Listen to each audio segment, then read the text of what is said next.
Nous sommes le vendredi 1er février. Bienvenue à toutes et à tous. Vous êtes bien sur Grand Lille TV. Merci de nous rejoindre dans cette nouvelle édition d'information de la métropole lilloise.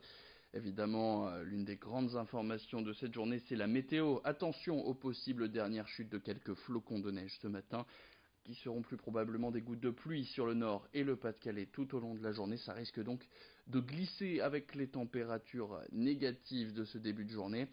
On ne va pas voir le soleil en plus ce vendredi. Température donc, il va faire très froid encore aujourd'hui. On attend jusqu'à 2 degrés ce matin. On atteindra péniblement les 3 degrés au meilleur de la journée. Il neige et il fait froid.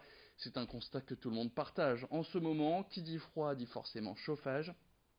Et hier, GTR Gaz, un des leaders européens de transport de gaz naturel, tenait une conférence de presse pour faire un point sur la consommation de gaz dans notre région. Et surprise, en 2018, cette consommation a baissé de l'ordre de 4%, soit 70 milliards de kilowattheures. Une diminution qui s'explique par le fait que de moins en moins d'électricité est créée à partir de gaz, mais aussi par des températures qui ont au final été assez douces tout au long de 2018.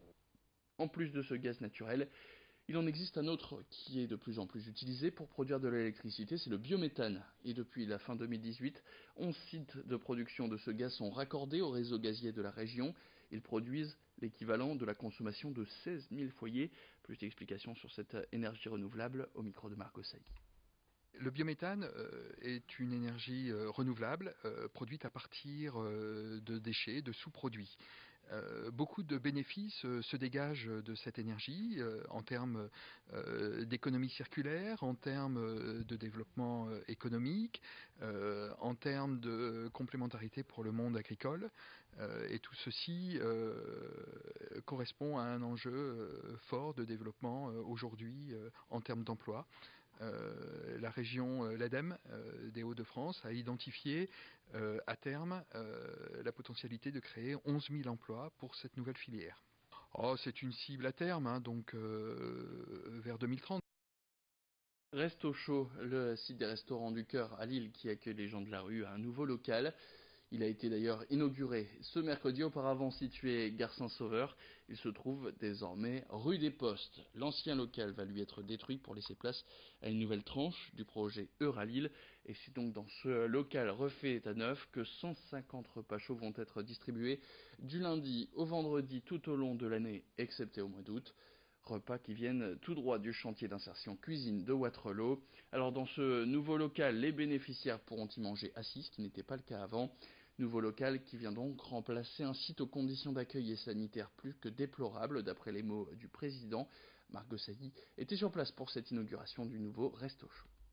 Quand on connaît les deux sites, on se dit, ici on est vraiment super. Le Saint-Sauveur, on était content de l'avoir parce que voilà, on accueillait, mais dans des conditions d'hygiène, on va dire, il faut regarder les choses en face, dans des conditions d'hygiène déplorables. Les gens mangeaient debout parce qu'on ne pouvait pas faire autrement. Et donc on voulait absolument que, par respect pour les gens qui sont en difficulté, on puisse les accueillir dans un nouveau lieu, un lieu convivial, un lieu propre, un lieu qui permet l'échange. Et donc ce lieu ici le permet amplement.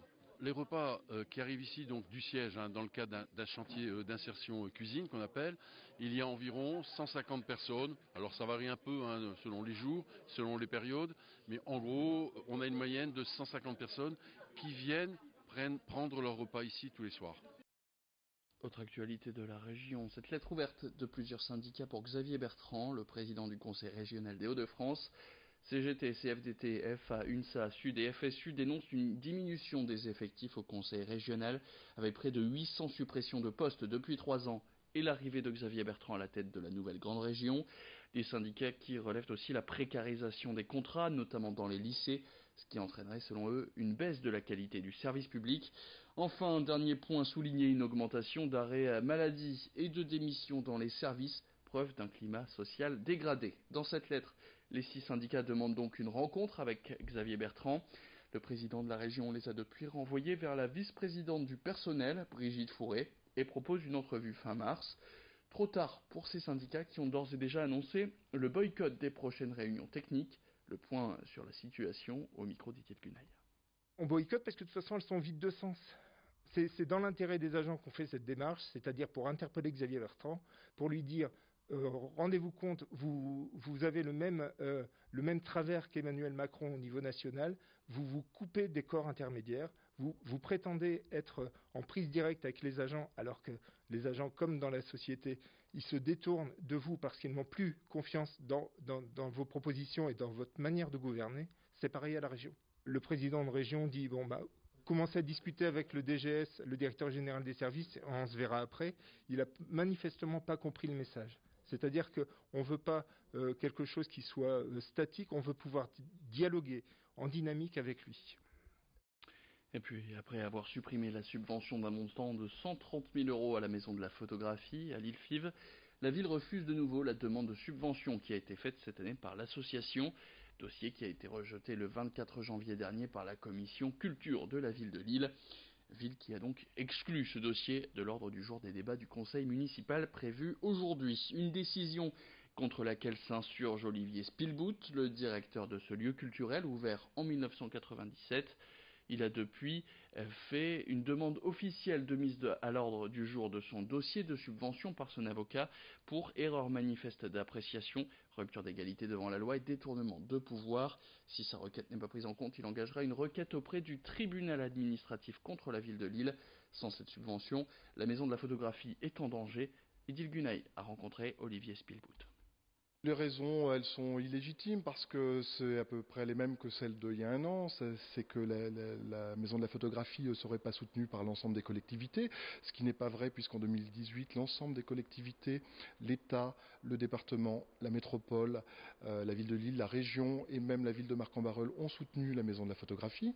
La deuxième raison, c'était la fragilité financière. Alors effectivement, la fragilité financière a existé, mais les bilans du commissaire aux comptes montrent qu'on se dirige tout doucement sur un désendettement et cette fragilité financière elle est surtout du fait de la ville de Lille parce que quand on supprime une subvention 130 000 € comme ça après 22 ans d'existence, effectivement on fragilise l'association. Et puis un mot de sport avant de se quitter. En foot, ce soir à 20h45, le LOSC reçoit Nice au stade Pierre-Mauroy. L'occasion pour les nordistes d'écarter quasi définitivement un autre candidat au podium après la victoire contre Marseille la semaine dernière. Le LOSC qui peut souffler maintenant que le mercato est fermé. Malgré plusieurs offensives venues notamment de Chine, l'effectif lillois ne bougera plus. 2 départs donc à signaler, celui d'Edgarié à Nantes et Fodé Ballo-Touré à Monaco. Le défenseur d'ailleurs numériquement remplacé par Renildo Mandava, un jeune latéral gauche prêté par Belenenses dans les dernières heures du mercato. Fin de cette édition, tout de suite sur Grand Lille TV, la météo.